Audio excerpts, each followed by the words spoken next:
This is a Secure Cyber Den podcast with Jay Adamson and Warren Atkinson, where we're joined by information in cybersecurity, technology, and talent acquisition professionals who share their journeys, unique perspectives, and offer advice and guidance. Today, we're absolutely delighted to be joined by Rafah Knight. Rafah is a leading entrepreneur and the founder and CEO of SecureAI, an AI security startup at the forefront of supporting organizations to adopt AI securely. Previously working at one of the big four consultancies where she provided clients support with their cybersecurity and AI challenges, Rafah is also a highly experienced public speaker and has spoken both across the UK and internationally. Rafah, welcome to the Secure Cyber Connect podcast. Great to have you on the episode. Thank you so much. We always start things, Rafah, with you just providing a very high-level overview on some of the key themes that we'll maybe be exploring in our discussions today. Absolutely. So again, thank you so much for having me on today. I'm so incredibly excited. So today we're going to be covering AI security. So for those at home listening, or maybe on their way to work listening, AI security is a totally distinctive field to cybersecurity. And that's something that we've seen come out of the AI Act, the OECD, NIST. And so I'm really excited to delve into this topic more today. So yeah, that's what we'll be exploring, Jay. Fantastic. Well, we're looking forward to it. Before we kick things off, would you be kind enough to maybe share something that you're kind of proud of or maybe excited about that people wouldn't typically find on your LinkedIn profile, for example? Okay, so the thing you definitely won't find on my LinkedIn profile is my love for food and faith. So I'm a huge Christian, and that probably defines me at my core. And then I love to cook. So I actually spend most weekends hosting friends round and cooking them lots of meals because I just love to entertain. So those are two things you won't find on my LinkedIn, but you might be lucky enough to be invited round, Jane, Warren. What's your go-to dish? Duck. So I love doing. Wow, I commend you. Excellent, excellent. Yes, a good hoisin duck with some red wine, some like sweet potato roasties. That's my go-to. Sounds fantastic. So look, I guess the first question would be, why cybersecurity? So why cybersecurity? I started my career in cybersecurity actually, and started off my career at a big four consultancy. And I just felt like it would be a really interesting area to learn more about. And I actually really ended up falling in love with it so much. I think one of the hugely misunderstood things about cybersecurity is that it's something you've got to do to tick a box to make sure you're compliant or to make sure you're secure. But actually, it can be a really exciting way to build things and design things in a way that's beneficial for human beings, for communities, for your customers. So I think that's how I started out in cybersecurity, and that's why I've stayed. I think it's one of the most important things. And I think actually, even people in my family, and I suppose actually we can all relate to this, who might be grandparents who may have never heard about cybersecurity 15, 20 years ago, now are aware. They might say, oh, I've heard about this cyber attack on this organization or this healthcare provider because it's so common now. So it's really important. I think it's a really exciting area. So that's why I'm in cybersecurity. Absolutely. Yeah, well, I'd echo everything you just said there, 100%. And look, in terms of sort of balancing innovation with security and all the emerging technologies, we know AI is transforming cyber. We know the global AI market is projected to reach more than 20 billion by 27. And so underscoring its growth is vitally important in terms of enhancing and challenging security measures. So in your experience, how do you feel AI is reshaping the cyber landscape? And what balance should companies maybe strike between AI opportunities and risks? So I think there's a lot to unpack there. So let's look at the first bit of your question, which is how do I think it's reshaping various areas? And the second bucket, which is key risks and opportunities. So I think in terms of how things are being reshaped, we're seeing that at both an enterprise organizational level, but also at an individual level. So how we as human beings interact with technology, I think drastically changed since the advent of AI. And I want to be clear that it's commercial AI we're talking about. AI has been around for a very long time, but it's now more commercially available through things like ChatGPT. So I think that's changed the way as human beings we interact with AI, what we expect from it, how we think it can help us. I think at an enterprise level, there was an organizational level there was at some point a fear of, if we don't adopt, we'll fall behind. And so what we've seen is across organizations, huge amounts of AI adoption, but not a huge amount of security associated with that adoption. And that's where some of the key risks have arisen. So I think one of the ways that we've seen organizations really shift after adopting AI is productivity gains, efficiency gains, things that you'd expect to see. But I think other ways that we've seen that as well is we've seen people within organizations that may not necessarily be individuals that would say they're super technical or super interested in technology, attending a lot of workshops, wanting to learn more. And I think that's really exciting. So I think at a employee and an organizational level, there's a real recognition of the value that it can bring.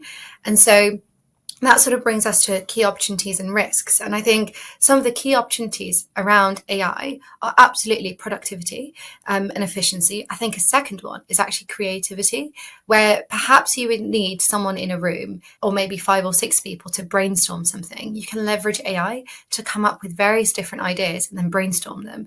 And that's a more efficient way. And it's a really exciting way, because the way that AI works, for those listening at home at a very high level, you've got different types of AI. So what we see now is something called narrow AI. So you'll have things like general purpose AI, which isn't really quite on the market yet, but might be in the next year or so. And then you have something called narrow AI. And narrow AI isn't even that particularly powerful compared to how powerful it will be in about a year. So you can already see the opportunities there. And we're mostly interacting at an organizational level, in the UK market at least, with large language models. So from an environmental perspective, a risk that arises is it's not actually great for the environment. So large language models are terrible for the environment. And a Google search is a lot better for the environment than something like a huge large language model. That's a risk that we might not think about necessarily, but it's there. And in particular, if you're a B Corp or if you're an organization which is quite hot on being environmentally friendly, this is something they're actually starting to consider now and think about, can we use small language models where we're using large language models? So environmental impact, risk 1. Risk 2, security. This is a huge risk. I don't want to get this wrong, but it's something like either 87% or 78%. It's one of those two, of organizations in the UK currently are very vulnerable to AI security risks. And so what's happened is, well, several things have happened. AI has been adopted without much governance across various organizations.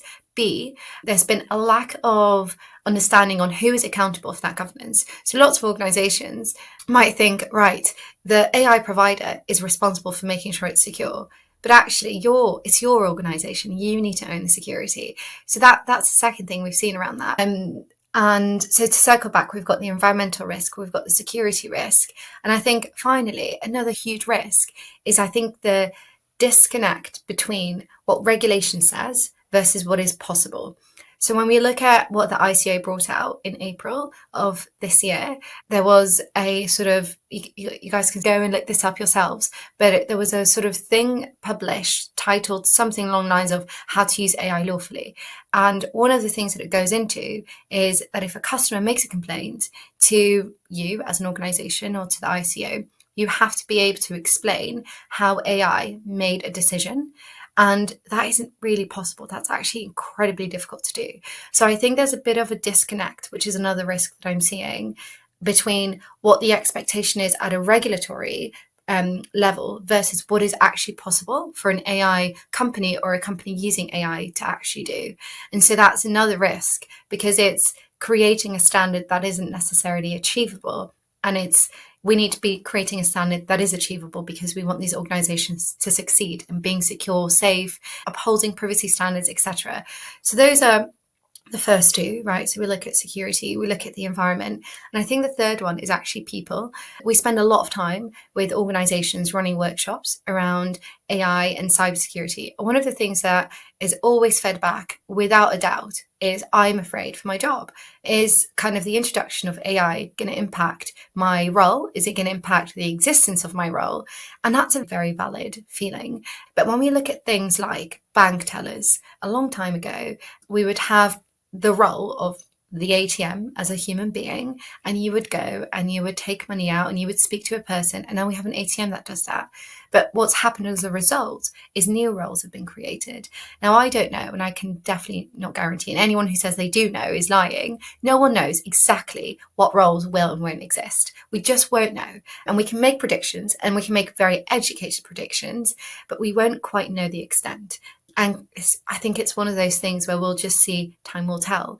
What I'm also very worried about within that kind of people bucket is the impact on minorities. And this is a huge risk. So AI in itself isn't good or bad. The outputs produced based off the inputs and huge amount of data sets.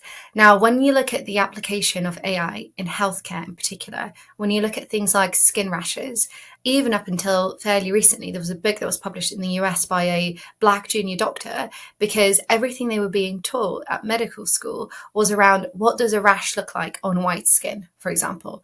And actually, it looks very different on people of color versus on white people. The problem here is that if we're then using those same data sets, that then will be reinforced with AI. So then you can look at a possible application of AI here in medicine, where it might be presented as we can use AI to analyze like pictures of skin being uploaded where a patient might have a rash, and then it can analyze what the patient likely has. Now, if that data set is flawed, then that patient could be misdiagnosed, and that's a huge risk. So to summarize our risk bucket, we've got environment, we've got people, we've got security. Those are 3 risks. Now, opportunities, we've been very pessimistic, so now we can get excited. That's why I covered risk first. So I think opportunities, defense. So AI is really good at, and the European Commission have put a lot of articles out on this, is really good at things like threat intelligence and vulnerability scanning, and it can do it at such a faster rate. And I think what I'm personally excited about isn't just AI, but it's quantum, and it's the impact of things like quantum on defense as well. But AI is a good step towards that as well, because it's an emerging technology and it's really exciting. And I think AI can be used to really improve defense and security at a government level and at a citizen level. Absolutely, that can also be exploited, and there are risks associated with using AI for things like surveillance. I'm not talking about that opportunity. I'm talking specifically around, at a national level, our defense and our security. I think there's a real opportunity there.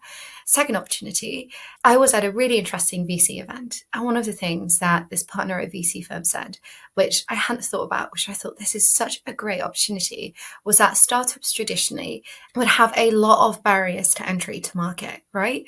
And one of those things is people, FTE. But what AI does is it can essentially provide you that FTE without you needing to go and recruit someone. So where potentially you would have needed to hire someone to do a particular task for you, you could use AI to do that for you. And actually the exciting thing, which is opportunity 2, is I think it lowers the barriers to entry into the startup market. And I see people from various backgrounds not needing as much capital as we needed before to be able to enter the market because they can leverage AI. So that's a really exciting opportunity. And I think number 3 around opportunities is probably its application for financial services. So there's a huge opportunity here for financial organizations to use AI for things like fraud detection, but to do it well, because there are also many examples for where sort of AI has been used for fraud detection, in particular in the Netherlands, where it's not gone well and it's impacted many people. But if it's done properly, it can be really exciting. So I'll pause there, but those are our 3 risks and opportunities. And security is in both of those buckets, but it goes beyond security around ops and risks. Yeah, some excellent points there. I think environmentally, 100%, we've talked to quite a few people on this side of things. And I think in terms of the regulatory piece, yeah, there's clearly a long way to go in terms of fine tuning what the standards are going to look like. And as you say, just how they're going to be implemented, versus the reality of what AI brings. And you've kind of covered some of this, I guess, in your previous answer, but what are the sort of considerations maybe should organizations bear in mind when they are deploying all these emerging technologies, and I guess making sure that they don't compromise their existing security posture? Yeah. So this is what we help organizations with. So I head up an organization called SecureAI, and this is what we help organizations with. or one of the things we do. But the questions that I would always ask a client would be, do you need AI here? Or are you just using it because you think you should be using it? So do you really need it here?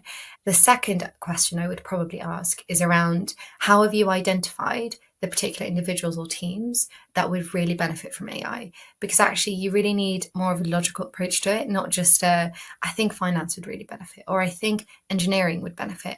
Every organization is totally different. They operate in different sectors, different sizes with different needs. So there needs to be a methodical approach to rolling AI out.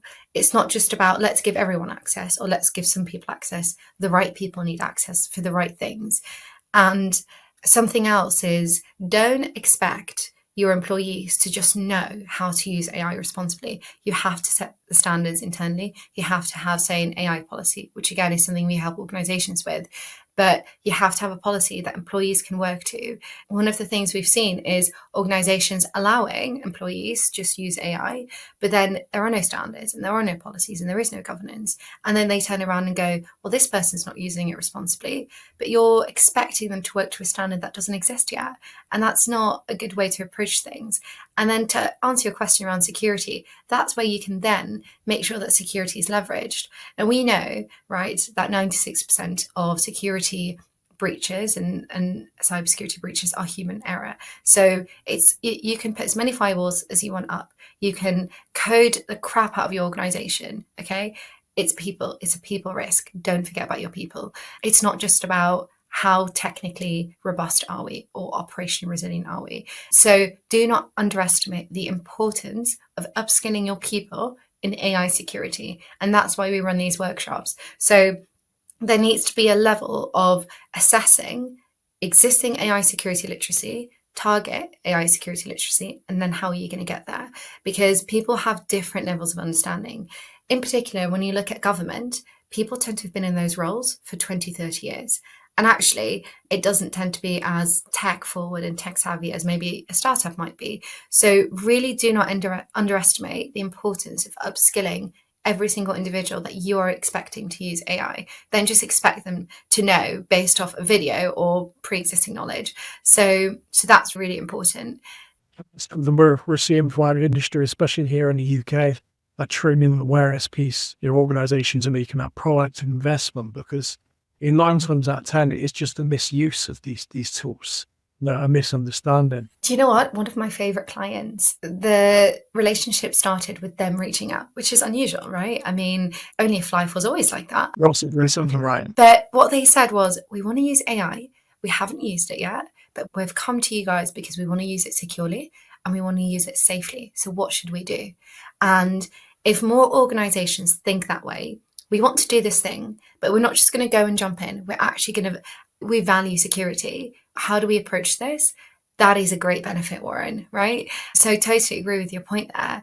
That training and awareness piece is really important, and it looks very different for every team. So like the engineers want to know how to use the APIs and they want to know how to code using things like GitHub, where there's a lot of AI availability now, but your marketing team needs to be aware of different ways of using AI, and your legal team might actually be spending a lot of time in board meetings and they're more interested in meeting minutes. So every team will have totally different needs. It doesn't make sense to just put everyone in a room and go, this is AI, use it the same way.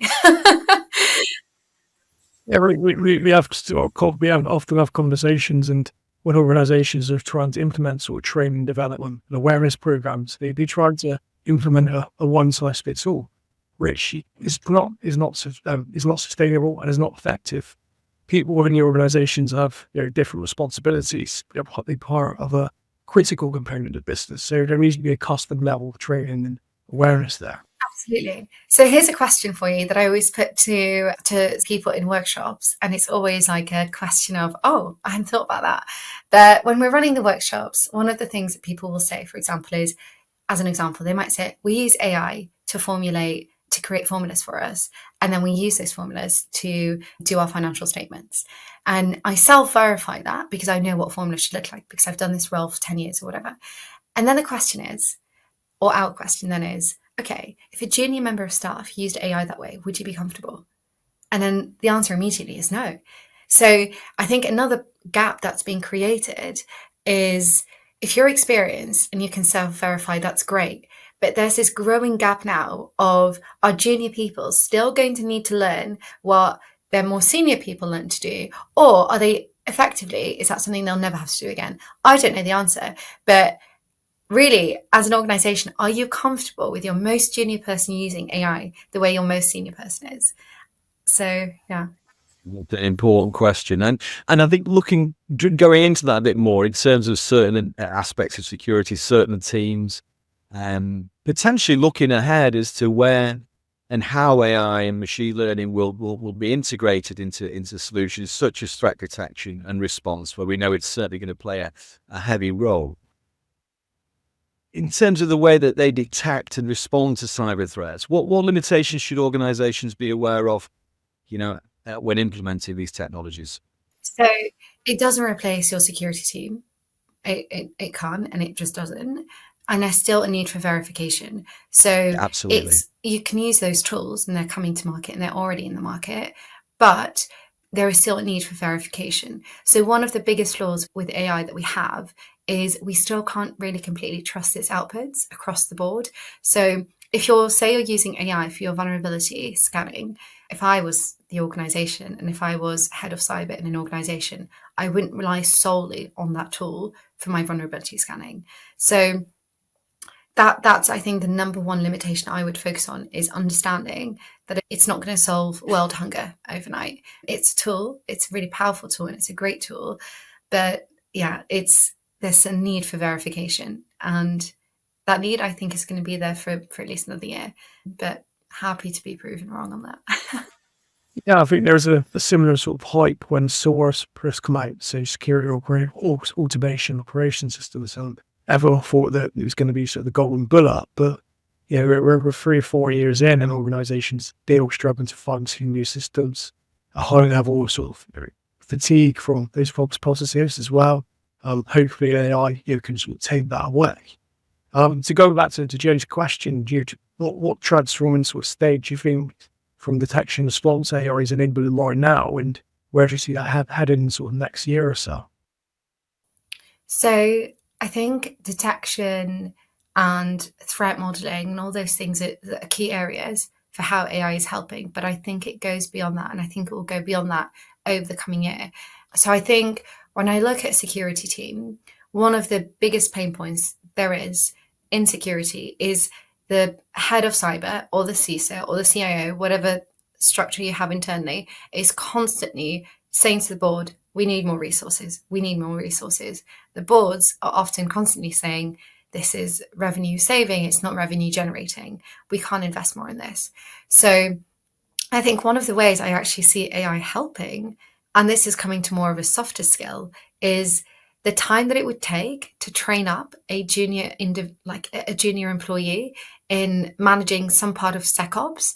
You could use AI for that. So there are so many AI platforms now which are live, in-house, non-prod, safe environments where sort of engineers and SecOps employees can learn how to manage cyber risks. And it's incredibly realistic simulations. It's simulations around ransomware, around code. Like, it's really exciting. And I really think we should focus on this, because the amount of time that it takes to train people is tremendous.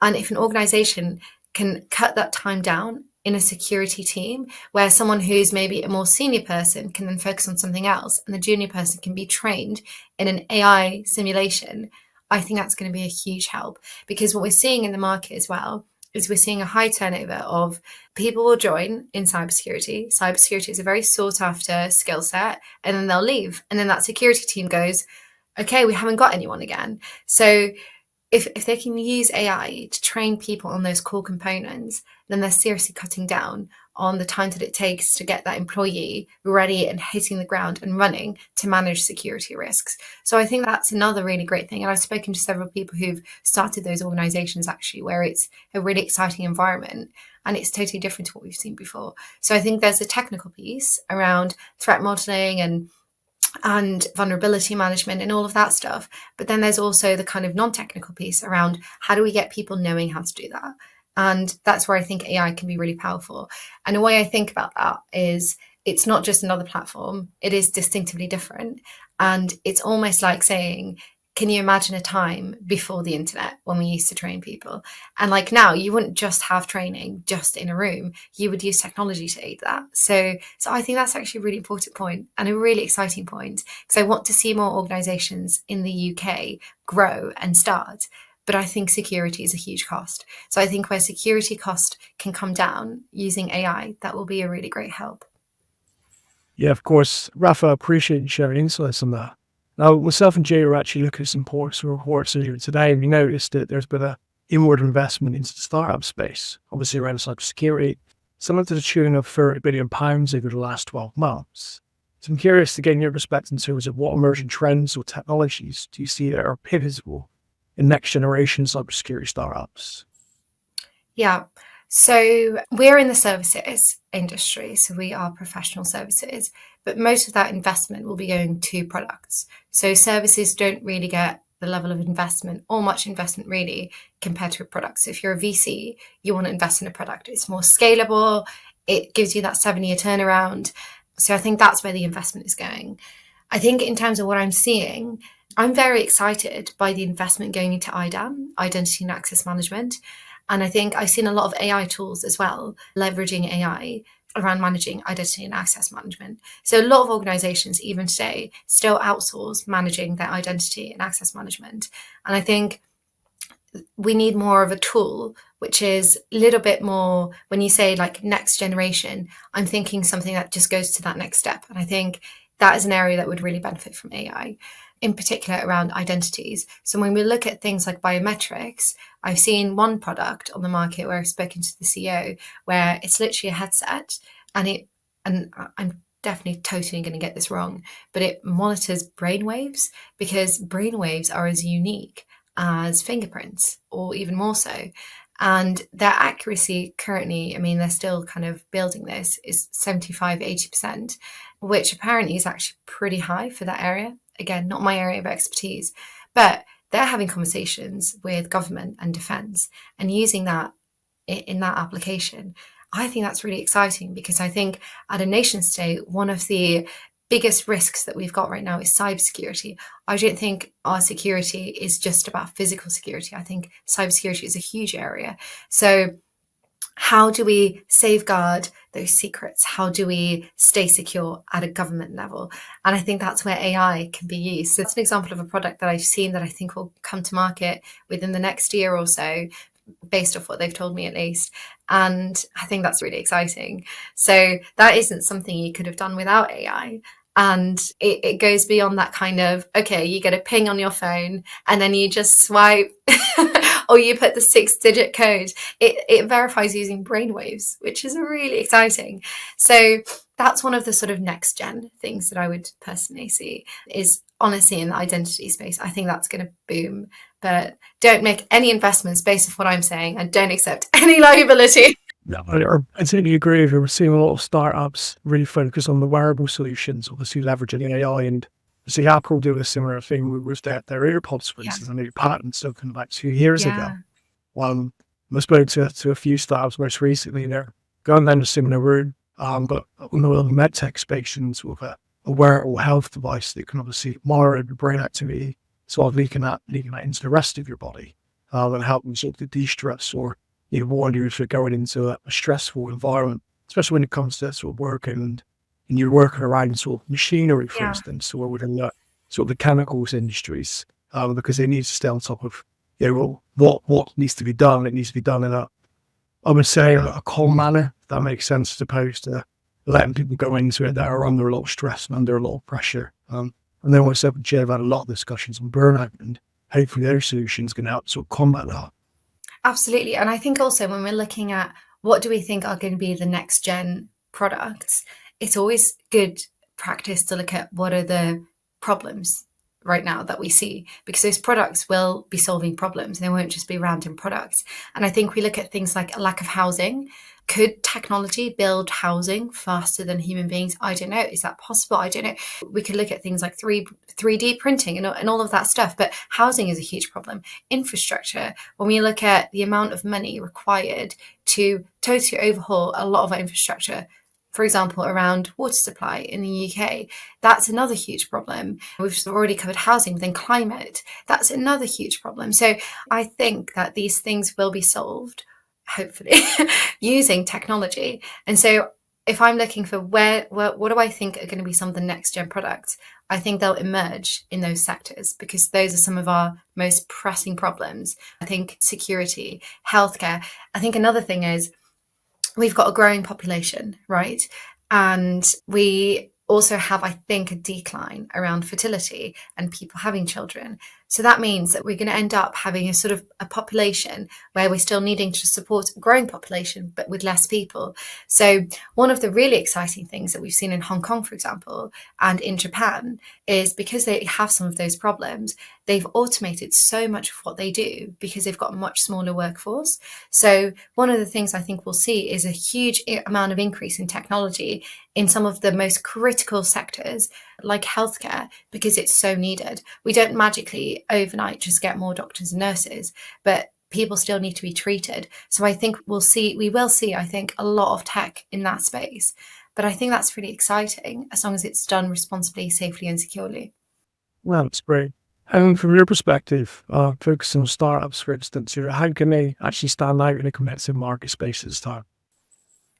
So actually, maybe I'm biased, but I think this is definitely what I'm seeing. Organizations have traditionally gone, or even big names have traditionally gone to other big names for solutions. But I think because of the state of our economy, I'm seeing actually more and more organizations, and we're interacting with more organizations that are bigger names and household names that are actually going to startups and SMEs for solutions. And those startups and SMEs cost a lot less money, so they're not as expensive, and they often want to do a very good job because you could either be their biggest customer or one of their early adopters. And so what's really exciting is often they're keen to tailor their solutions around you to provide you with a really great service. So I think that because of the state of the economy, it's now given startups and SMEs that opportunity to go, we can provide the solution to you at a fraction of the cost because they're so much smaller. So I'm very optimistic about the startup market right now. I was at an event earlier this week where we were interacting with Singaporean startups, and we were talking about how the UK sort of startup market could potentially work with the Singaporean startup market. That was really exciting. So I think in terms of the startup space, you don't have as much red tape, you don't have as much processes to get through. So you can just go for it. If you've got an idea and you think it's a good idea and you think it will add value, go for it. Because actually, a lot of clients, a lot of banks, a lot of healthcare providers, energy providers, etc., they have problems and money is finite, in particular in security, because those CISOs, those CIOs are fighting for that budget. They don't just get given a budget. Often they're fighting for a budget. So I think there's now more a focus on how can we make that budget stretch more than we ever have done before. So I think it's giving startups and SMEs that opportunity to swoop in and go, we can support you. We don't cost as much. So I'm very optimistic. There's going to be a lot more collaboration across the Five Eyes, for instance. I know the UK government at the moment, they offer founders visas for organizations that are looking to sort of innovate and break into the UK. And I think it's a great way for other representative groups, not roles in the UK, but also get funding to take some solutions forward. Yeah, absolutely. I think we've had the budget announced now, so we know what that looks like. And I think my hope, in particular with tech, because I think one of the things that was announced in the budget was around AI and tech. But my hope is that there will be a lot of investment and continued investment in this area, because I would love to see the UK at the forefront of AI and technology, but responsible and secure and safe AI and tech. So I think it's exciting, but only time will tell. And I think earlier this week, DSIT released like the names for the new NEDs, I think it was. So there is a lot of movement from a government perspective on tech. It's really exciting. So staying on the subject of startups, let's talk about your business, SecureAI. What inspired the creation of SecureAI, and how does it differ from other startups, for example? Yeah, so SecureAI is very different to other startups. So at a high level, who are we? What do we do? We are a group of AI security, or team, sorry, of AI security specialists who are absolutely mad about anything AI security related. And the problems that we seek to solve are the lack of security around AI adoption. And we do that in three ways. At a high level, we do that through workshops where we upscale people in AI security, but those are very bespoke and targeted workshops. And it's not getting people in a room. That's not what we do. It goes so much beyond that. We measure the existing AI security literacy, target AI security literacy, commercial and strategic objectives of the organization. Then we identify the best people that need to be trained up. And so we do that in a really exciting way. And the second thing we do is assessments. And we do that against things like NIST, CSF, and the NIST AI RMF. So now organizations can actually understand on a quantitative level, where is my AI security posture at? And that's really important. And then finally, you've upskilled people, you've identified gaps. How do you move forward? So we do strategies around things like target operating models, BCP plans, and everything comes down to AI security. So it's very much an AI security approach. So at a high level, I think that makes us very different, because I don't see anyone else in the market doing exactly what we're doing, the way that we're doing it. And I think it's really unique. And that's been recognized because we're now on the Cyber Runway, which is, I think, in fact, the biggest cybersecurity accelerator in the UK. And again, it's funded by organizations like DSIT. So it's really exciting. Hot off the press for you guys. I haven't made this announcement anywhere else on my LinkedIn yet. But actually, part of our insights have fed into some of the research that the European Commission is doing, which will be published Q1 of 2025. So I think they commissioned an organization to do a lot of insights, and they reached out to us and we provided some insights. So that is really exciting. So what we are doing is different, it's new, it's exciting. And I personally describe it as, if you were at the start, the advent of banking as a sector, and you could have shaped it any way you wanted to, how would you do it? And that's what I believe SecureAI is doing. We're at the start, the advent of AI security, and we are shaping what we think it should look like. And we're very excited about that.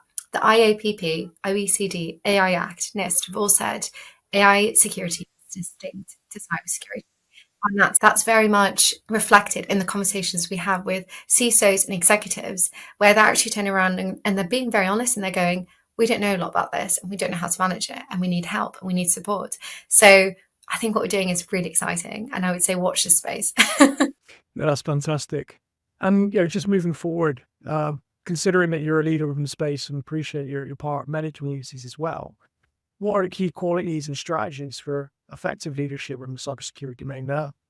So I think the top three qualities. So quality number one would be understand that you don't need to burn out employees in order to get them to be able to manage cybersecurity risk really well. And we can create really safe and secure working environments where people don't burn out. And this is evident in every single cybersecurity conference you go to. There is often a talk about mental health and burnout and well-being.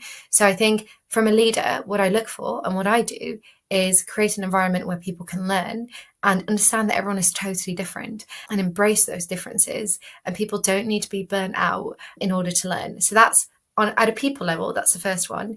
I think the second one is holding yourself to a higher standard of what does good look like. So it's not enough to just do something or deliver something which we think will just solve a small problem.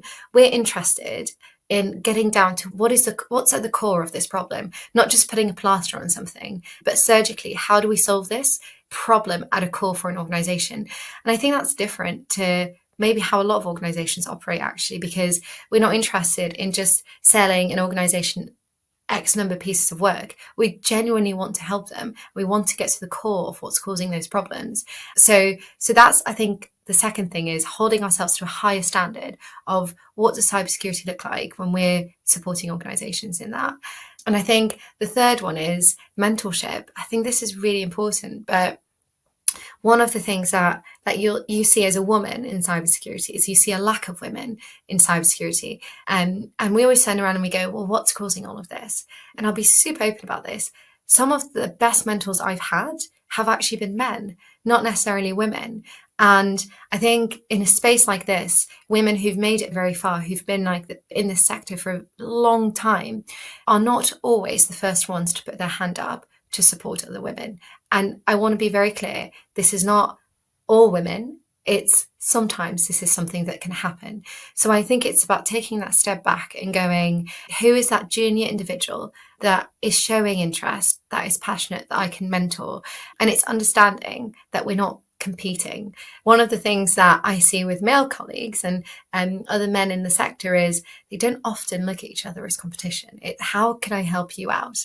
And some of the strongest professional relationships I have with women in the sector is also based on that principle of how can we help each other, not competing. I'm not interested in competing with other women or anyone really. We're interested in working together collaboratively in an ecosystem. So as an example, I have a relationship with a really great professional relationship with a woman in this space, and we send each other opportunities all of the time. We're not competing. We're not trying to outshine each other. We're actually shining a light on one another. So I think that last one is understanding that shining a light on someone or giving them the podium or giving them the stage doesn't detract from you. You still have value. You are still incredible, but we need to uplift each other. And I think that doesn't happen if we look at each other as competition. So again, there are incredible men and women that are already doing this, but I think that we just need more of it. And that's really important. Most definitely. And how do you see organizations perhaps enhancing global collaboration to address national and international threats more effectively? Warren, that is such a good question. So this year, more than any other year, I've been to so many roundtables where that has been at the core of the discussion. And it's been around how do we get governments? How do we get organizations globally? How do we get standards? Like you have standards and they kind of work in silos, right? How do we get a collaborative approach? And with AI, more than anything, the people we need at the table is ethicists. We need security professionals. We even need people looking at like the human aspect of it. We need people that are very technical. We need a holistic approach. And I think the way we do that is through forums. So TechUK is a great example of this. And I've been involved in various things they've done in terms of just attending some of their events. But they're very good at bringing together various organizations and going, how do we collaborate? Or there's a problem here. How do we solve the problem there? And I think based off my sort of discussions with you guys, part of what you guys do is similar to that, right? And we know there's a problem here. Where could there be a potential solution? It's forums. It's bringing people together. And often, and actually, I think it has to be through like a non-salesy environment. So this isn't saying to people, let's collaborate. And the end game is we're going to sell each other work. There are genuine problems. And for example, on the 19th of November, we're sponsoring an event and we're bringing together regulators and people in industry. And the problems that, say, a head of cyber is facing somewhere could be very similar to a problem that head of cyber is having somewhere else. And traditionally in cybersecurity, and this is spoken about again in many conferences, but there's this lack of sharing of lessons learned, because you never want to be the organization that puts their hand up and goes, so we faced this security incident and this is how we solved it. But actually knowing that piece of information can really help other organizations and everyone benefits. So I think it's creating forums, which aren't necessarily public forums, because that will help people speak more openly. And then I think the collaboration will come through there. A non-salesy environment around knowledge sharing, I think, is really important. No, that's brilliant. That's brilliant. And also from your perspective, what are the common mistakes that perhaps should be avoided? Oh, that's a great question. Warren, do you want to ask me in 2 years' time and then I'll tell you every single mistake we made? So my husband is kind of in the commercial space.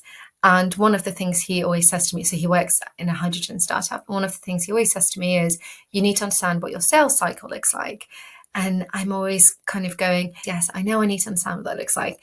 But actually, as a startup, it is important to understand what that looks like, because it could be potentially a pretty long sales cycle. It could be a pretty small sales cycle, but you need to be aware of that because you're dedicating time in closing that deal.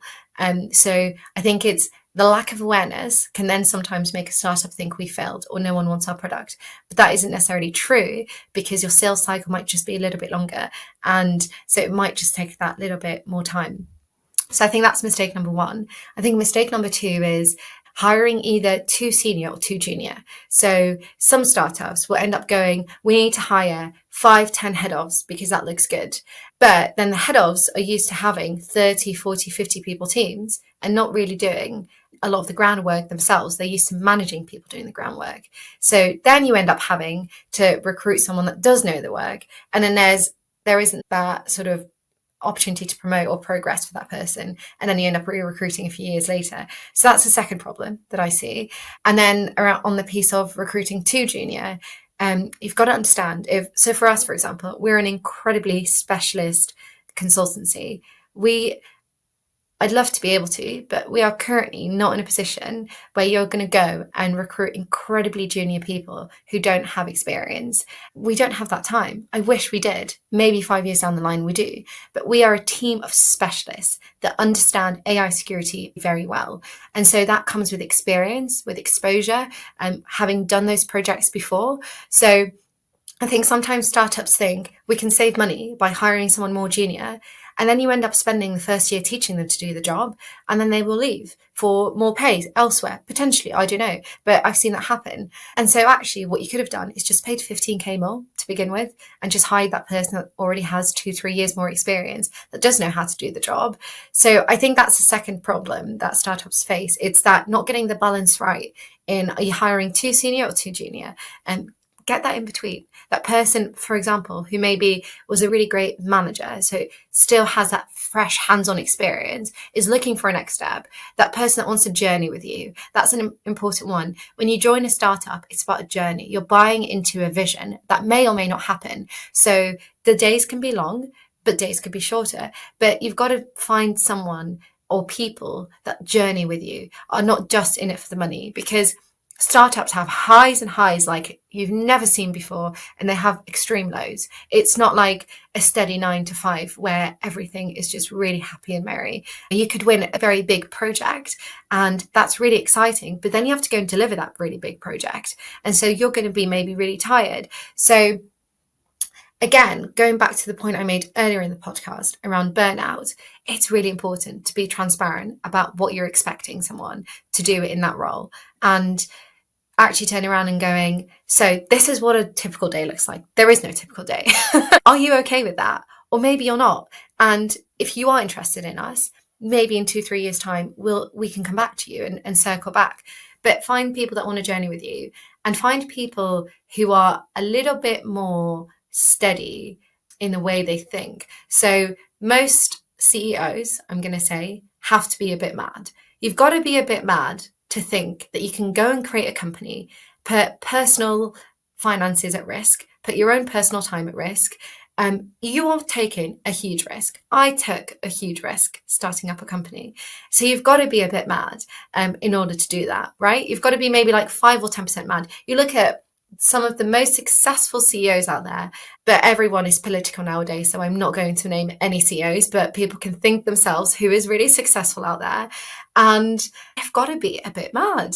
There's got to be that spark of excitement. So find people as well around you who are very much grounded and very much, this is a great idea. This is what I think we should do. Don't just go and recruit people that feed into that madness, because you just need a bit more structure. Yeah, that's great advice. 100%, without a doubt. And just finishing off on that subject, in terms of junior professionals, you want to get into the market and want to grow their careers. What advice would you give them? Jay, I'm so glad you asked that question, because I've heard this asked at so many conferences, and I think there's a huge lack of awareness around what is available out there. So if you're listening, you are junior, you want to get into cybersecurity, there is such tremendous investment in this. There are so many, and I'll name them. So there's so many grant schemes out there. Fine, you don't do a degree, not your thing, that's fine. There's so many cyber apprenticeships out there. Maybe too young, that's fine. The NCSC has created a lot of internships for students. There are so many paid summer internships. Maybe education isn't your thing, or maybe you want to go straight to the Army or Navy. There are cyber schemes there as well. The amount of money, I can't stress this enough, that is being pumped in to cybersecurity programs for junior people to be upskilled at no cost to you, by the way. That's the important bit. At no cost to you. It's tremendous. So If you can't find them, I literally have a list on my LinkedIn, so go and have a look. It's a free list, like it's on one of my posts, but there is such a tremendous amount. And I've been at various events where I've heard people speaking at a government level on the investment going into it. There is so much. So what I would say is, if you're junior, don't sit there and think, this is a really skilled area and I need to like go and try and get experience on my own to break in. The government wants you to be in this area because we're seriously lacking cybersecurity resources on a very serious level. So go and actually do any funded scheme. Don't self-fund. Go and get one of those internships, apprenticeships, grad schemes, whatever. And again, you don't need a degree to be in this space. Like I said, there are other ways to get into it. So many ways. Have a look at my LinkedIn post if you want, but don't put yourself down or don't assume it's difficult to break in. I think it's more difficult to break in if you're already very senior and you want to transfer to another senior role on the cyber side and you don't have any cyber experience. And I think some skills are very transferable into the cyberspace. Maybe if you're a governance, risk and compliance professional, it's a lot easier. But if you're going for an extremely technical role, you've got to be a bit realistic around what will happen. But if you're junior, which is what your question was, it's a lot easier. So don't be disheartened. Go for it. Take all of them. Do all of the sets. Excellent advice. And I mean, look, in terms of yourself, what does the future hold for you now, Rafah? Oh, that's a great question. So I think I said at the start of the podcast, on a personal level, my faith is the most important thing to me. And then also hosting Friends for Food. So in the future, I'll still be doing those things. At a professional level, we are doing exciting work at SecureAI. And I believe that we will keep growing over the coming years. Like I said, keep an eye on us. We're doing exciting work. But I see SecureAI being at the forefront of when people think about AI security. I hope they'll be thinking about SecureAI because we are the SecureAI specialists and AI security specialists. So there you go. Yeah, no doubt. And for all of our listeners who want to stay sort of connected beyond the community and this podcast, where else can they reach out to you? Absolutely. Reach out to me on my LinkedIn and I will get back to you. And if you're interested in kind of having us support your organization in any way, again, reach out to me on LinkedIn, sorry. I'd be more than happy to have a chat. So yeah, thank you, Jay. Thank you, Warren. Well, it's been an excellent episode. We've loved listening to your insights and advice. And, we'd like to thank you very much for obviously the time you've given us. I'm sure the community, all our listeners will have found a huge amount of value in today's session. And as always, to continue discussion for more sustained engagement, we invite you to join the Secure Cyber Connect community. We offer a range of collaborative solutions for both technology and security professionals at no cost. And these include expansive community access, cross-section mutual mentoring programs, our weekly online networking sessions, and a range of exclusive interviews such as this, panel discussions and masterclasses.